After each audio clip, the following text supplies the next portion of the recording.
한자 이야기, 낱말 이야기 707번째 시간입니다.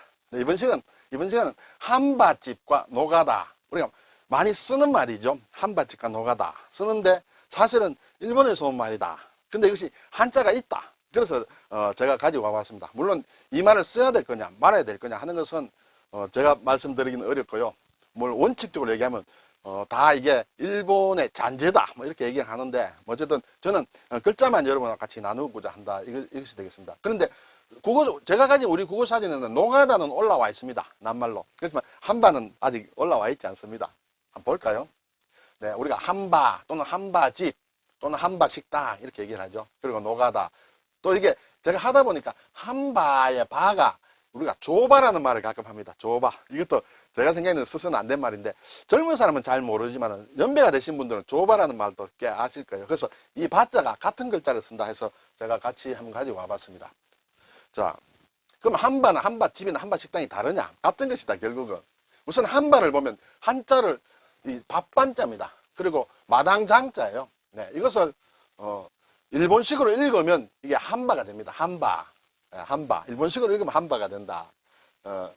그런데 이것은 우리나라 인터넷 사전에 보면 제가 가진 종이 사전이 나오지 않습니다만 인터넷 사전에 보면 건설 현장에 마련되어 있는 식당을 한바라고 한다. 이렇게 되어 있습니다. 그런데 일본 사전을 보면 뭐 토목공사나 광산 등의 현장에 있는 노무자 합숙소를 얘기한다.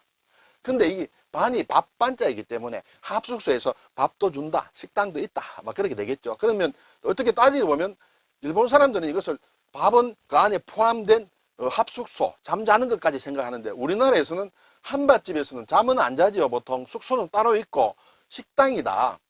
얘 합숙소에는 분명히 숙소 플러스 식당인데 우리나라에서는 이게 진짜 식당으로만 쓰인다. 물론 한밭집에서 잘 수도 있겠습니다만 일반적으로 그렇다. 그래서 밥 먹는 장소라는 것이에요. 밥 장소. 그것은 일본은 합숙소를 한다. 또 이것은 보면 일본에서 보면 한바 제도라는 게 있어요. 어떤 시스템으로 내려온다. 어떤 노무 현장에서 꾸며진 하나의 시스템이다. 그것은 뭐냐면 그곳에 노무자를 합숙시켜 놓고 그렇죠? 십장은 보통 보면 이렇게 씁니다. 10십자 이렇게 씹었습니다. 그래서 10사람 중에 한 사람의 리더가 있다. 이런 얘기가 되겠죠. 어쨌든 십장이 지배하는 제도다. 이것은 이제 옛날에 일본 같은 경우에도 굉장히 노동 조건이 열악해서 막 이런 데 노무 현장에다 모아놓고 조금 이렇게 위계질서를 가지고 좀 불미스러운 일도 생기고 뭐 하는 구타, 폭행 이런 게 있을 수 있겠죠. 어쨌든 막 그런 제도를 또 일본에서는 한바 제도를 하는데 이 말은 우리나라에는 들어와 있지 않습니다만 어쨌든 이것이 식당이라는 뜻으로 들어와 있다. 그래서 결국 한바 이꼬르는 한바 집이고 그것은 바로 한바 식당을 얘기한다. 이렇게 되겠습니다. 우리나라 요즘 가끔씩 보면 한바 집의 문제, 그런 어떤 비리라든지 막 이런 것에 대해서 신문에 많이 나지요. 막 어쨌든 이렇게 한자로 쓰고 있다.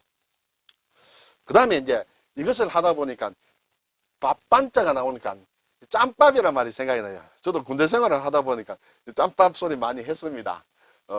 근데 이것은 짬밥이란 말이 무슨 말이냐는 것에 대해서는 의견이 좀 여러 가지가 있는데 한자로는 잠반일 것이다. 잠반일 것이다 라는데 대부분 동의를 하고 이 잠반이 짬반이란 말로 바뀌고 이것이 짬밥이 됐다라고 하는 설이 있고 그리고 아니다. 이것은 찐밥에서 바뀌었다.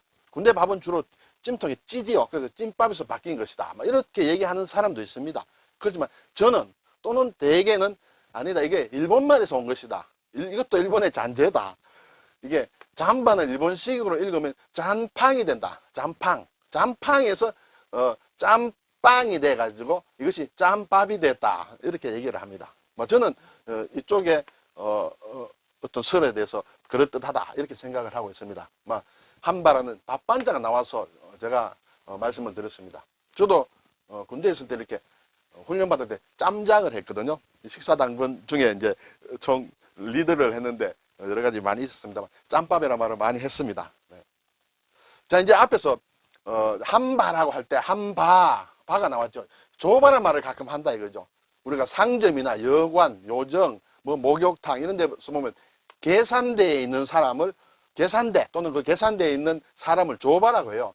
그래서 연배가 드신 분들은 아마 조바라는 말을 많이 들었을 것이고 지금도 쓰고 계시는 분이 계실 거예요. 일종의 카운트다. 계산하는 것이다. 왜냐? 이 조자가 일본식으로는 이게 초바라고 읽는데 이것이 장부할 때 쓰는 장이에요. 장부는 계산해야 되지 않습니까? 얼마 들어왔고 누가 했고 그 계산하는 데 있는 사람 또 계산대 그런 사람을 조바라고 해서 이렇게 한자를 가지고 있다. 네. 이것도 일본 말의 잔재라고 볼 수 있겠죠. 자, 이제 노가다. 아까 한밭집은 주로 노가다를 대상으로 하고 있다. 노가다는 말에 대해서는 국어사전에 올라와 있습니다. 보면 이렇게 됐습니다. 토방이라는 데서 온 말이다. 이것을 일본식으로 읽으면 도카타가 된다. 도카타 하면 우리말 발음이 좀 어쩐지 몰라도 이게 변해서 노가다가 됐다. 이런 게 되겠죠. 자, 우리 사전에 보니 공사판의 노동자 또는 막일꾼 또는 막일하는 그것, 네. 사람을 가리키기도 하고 그 일 자체를 가리키기도 한다. 그리고 또는 이게 이제 좀 변해서 행동과 성질이 거칠고 불량한 사람을 속되게 이러는 말이다. 야, 저 친구 완전 노가다야. 이렇게 얘기를 한다는 것이죠. 단지 막일꾼이라기보다 아주 노는 게 그냥 형편없다. 할 때 노가다라고도 한다. 그래서 우리나라에서는 이걸 건설 노동자로 순화를 하자. 이렇게 얘기를 하죠. 자, 일본 말이니까 일본에서도 씁니다. 쓰는데 보면 토목공사에 고용된 또는 종사하는 노동자를 얘기한다. 네. 우리하고 뭐 뜻이 거의 같습니다. 그리고 이것도 일본에서는 방송 금지가 돼 있어요. 방송 금지 용어예요. 왜냐하면 이것도 상당히 비하하는 그런 것이 있다. 이렇게 되겠습니다. 그럼 이것은 토방은 어디서 온 말이냐? 뭐 이까지 알 필요는 없겠습니다만 이라는 말이 있습니다. 토수인족방 이게 일본 말인데 여기에서 토를 따고 방을 땄다. 더 구체적으로 공부하고 싶은 분은 따로 공부하셔야 될 것 같습니다. 네. 자, 오늘 한바, 네, 한바 할 때 이거는 밥반이다. 예, 그래서 짬밥 할 때도 짬반 나온다 이거죠. 조바 할 때도 이건 장부고 뒤에는 다 바다, 마당장자가 바로 이제 어떻게 얘기가 된다. 이렇게 발음이 된다. 이게 되겠죠. 노가다는 토방에서 온 말이다. 다 이렇게 일제의 잔재인데 왜 우리가 없애지 못하고 아직까지 쓰는지 모르겠습니다. 네, 될 수 있으면 이런 말은 좀 순화할 필요가 있다. 이런 생각은 듭니다. 그렇지만 현재 쓰고 있고 또 그것이 한자와 관련되어 있기 때문에 알아두는 것은 좋지 않겠느냐. 쓰지는 않더라도 그런 생각이 듭니다. 감사합니다.